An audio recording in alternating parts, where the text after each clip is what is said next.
تا وقتی که در دلت حسادت هست، تا وقتی که در دلت کینه هست، نفرت هست، عصبانیت هست، حس بد هست، شما نمیتونید به اهدافتون و خوشبختی برسید. جهان اجازه نمیده.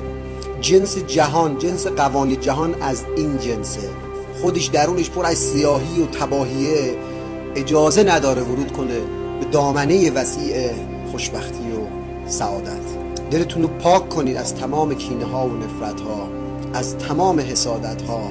این از باور کمبود میاد. هر کس هم به شما ظلمی کرده، ستمی کرده که قانون جهان اصلا اجازه نمیده کسی به شما ظلم و ستم کنه، مگر اینکه شما در مدار اون ظلم و ستم بوده باشید.